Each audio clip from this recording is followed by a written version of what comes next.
What's up? Welcome to the Existential Stoic podcast. Do you wish you were more effective? Do you wish you could get things done? Maybe like, I don't know, have a plan and stick to it. Well, today in your luck, we're going to talk about how to be effective. I'm Danny here with my buddy Randy. What's up, Randy? Yo, Danny. Have you ever struggled with being effective, I have just been searching my whole entire life for like 6 or 7 or 8 habits that could just help me be a but highly not 10? effective person. That's too many. Yeah. Yeah. It is funny. It's hard though. It's hard to like, I don't know. I feel like it's hard sometimes to find a rhythm or even to find out what you want to do. And that's always the big struggle for me. Yeah. And on one hand, yes. And I also think, as we'll discuss when we discuss our topics, when you're doing the right thing, it is not hard to be effective. I think Yeah, I think that's it true. comes down to people do we'll save that for our tips. You know what? Save it for Yeah. the tips. All Yeah. right. Well, we each got a few tips to hopefully help you. So I'm going to start. My first one's straightforward. I think you got to commit. If you want to be effective, there's no way, I mean, there's no other way to do it other than, make a decision, commit to it, take responsibility, and actually see it through. But again, I think, we'll talk about that more, but I think it does matter what you're committing to. But yeah. Hmm. Yeah, committing is essentially important. Like you make a decision, you commit to this, essentially you cut off all other alternatives to it. And so then you're given no choice but to be effective. Well, it's like, it's funny. It's like, once you have a goal in mind, like it will get done as long as like you really want it. And then, it'll happen. Hmm. Truth. So my first one is enjoy what you're doing. This Hmm. this should go without saying, but I think most people are doing stuff they don't enjoy. And because of that, they're like, how do I be more effective at pushing these papers that I hate to do and I don't even want to be here? And it's like, don't. Yeah. You don't. Well, you could sharpen your saw and you could put first things first, and there are 5 other things you could do. But it's really the truth is you have to enjoy what you're doing because otherwise you're wasting your life. We got one go around on this. Well, that's my belief. We got one go around. Maybe we have more. Who knows? But you got this one opportunity to do this, and why are you doing stuff you don't enjoy? No, I agree with you. And it's like I think that's always a hard one too, because I think a lot of people too, you feel like you're stuck in something. Like you made a choice that maybe wasn't right when you were young or something, and now it's like, say 10, 15 years later, and you're like, how can I change now? Like, so I this is gotta it. stick with this for the next 60 years until I die. Are you I made that crazy? decision when I didn't know what the hell I wanted. So now I I got got I got a this is wife, it. I got a kids, I got a car payment. I might as well just hate my life for the next 60 years until I die. Then Yeah. things will get good. Yeah. It's the truth though. But if you enjoy it, it's so easy to keep doing it. So I think Mhm. that's a good one. Mhm. My second one is routine. I think this has helped me so much, like just having any kind of like routine in the day, especially like bookending it, because it gives you that like, I don't know, for me, it's like it gives you something that you can expect, that you know that you have control over. And so like no matter how you feel, like you start the day off the right way and end it the right way. So that's helpful.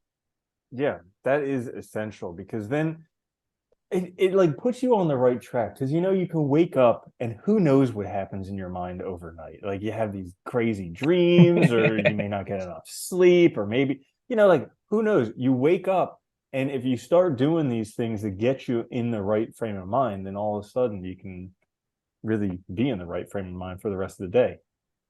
Yeah, it's almost like cruise control after a while. Like it just starts you off in the right path and then you're good. Yeah. Hmm. Yeah, but I'm the same way as you, where for I don't know, probably 30 plus years of my life, I would just wake up five Most of minutes it. before I had to go to work. And, I was having a miserable day because that's how I woke up. And it's just like, you can choose to start your day over at any time. And then you can have two Yeah. miserable days.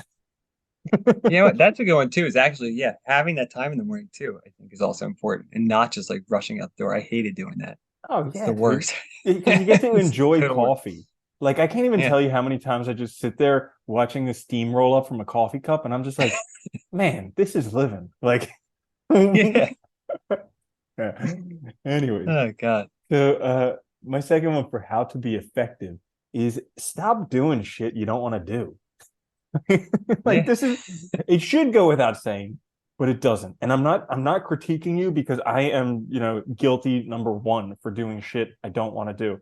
And there's this thought like, oh, I just have to do it. I just have to get through this. Like, I have to do this. And it's like, get over myself. That's what I had to tell myself. I'm like, get Yeah. over yourself. You're gonna die in less than 100 years, and nothing you've ever done is gonna matter in a few centuries, or maybe in the life of the sun. Okay, we'll say that because Yeah. Marcus Aurelius, he's been around for a while. Jesus, he's been around for a while. But guess what? Once the sun explodes and people are all done, not gonna matter. So like, Nope. why do I think I'm so important? And in that vein, just stop doing stuff I don't want to do because I'm not effective at it. I'm probably pretty bad at it. And there are a lot of other people who probably enjoy, sick, twisted people who probably enjoy doing Yeah. this stuff, Yeah. like But lawyers and accountants and all this. And yeah, but they probably are very, very effective at it. So give it to them. yeah, it's funny. I think it is. It's like a sense of control, like or like important self-importance. Like you feel like I have these obligations. What I do, I'm so busy, but it matters, and all this. And you like convince yourself, even though you hate it, or like And I did the same thing. You don't listen to yourself. You don't listen to your body telling you this is terrible. That's why you feel terrible all the time. You can't get anything done, and it's like, but if you find something you actually enjoy, it just gets easier.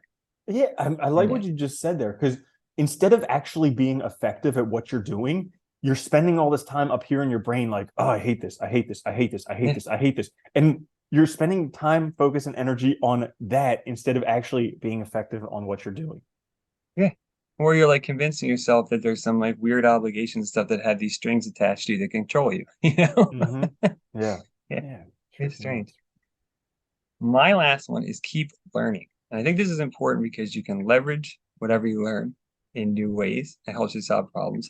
But also more importantly, I think it just keeps you like active, helps you, think differently and hopefully solve these problems when you run into them about, not being effective. Like if you keep learning, you'll always have something to turn to.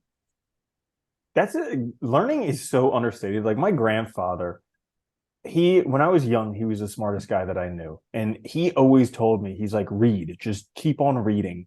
And I never really saw the benefit of that until the past few years when I made it a real commitment to read very heavily. And it's insane the amount of stuff that you can learn, like absolutely freaking insane how much you can self-learn, not going to Yeah. school, not waiting for somebody to teach you, but actually learning yourself. It's insane. It's funny too when you learn and then put it into practice, you also build confidence and stuff, and you just find out you can do more than you thought, which is awesome.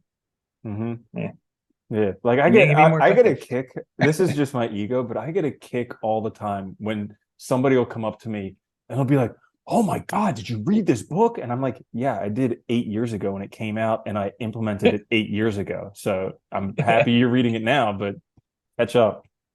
yeah, I'm way ahead of you, buddy. Yeah. So that brings me to my last one for Ooh. how to be effective, which is focus on today. So this is something I get stuck in all the time because I'm such a planner. Like my default mode in my brain is always planning for a better future or better whatever, trying to control the future. But actually, to be effective, I need to focus on today because I can only ever do what I'm doing right now and pretty much in today. So that being said, figure out what's important to you in the future and then break it down. What can you do today that'll move you in that direction? And then get to work doing it right now. So break it down as small as possible to what's most effective today and do that. And anything that you can't do today, let it go.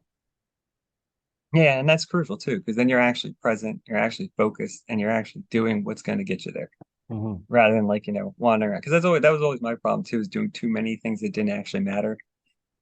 Because you Yeah. don't want to do something, so you just focus on a bunch of other stuff and never really get anything done. Yeah. And I mean, everybody wants to figure out the whole path there, but you never get that. Oh yeah, You can see like to the next waypoint. And then once you get there, you can see a little bit further. It's like if you're going on a road trip, you don't wait for every light to be green between your home and your destination before you start out. You just start going, you get to a red light, wait for it to be yeah, green, and then get to the next one. And it's the same thing you have to do. Like I remember when I got into internet marketing a number of years ago, And there was a guy who had these webinars where he would talk about how to do the SEO and different things like that. And everybody in the questions would be like, they would have just bought a course, like had done no work whatsoever.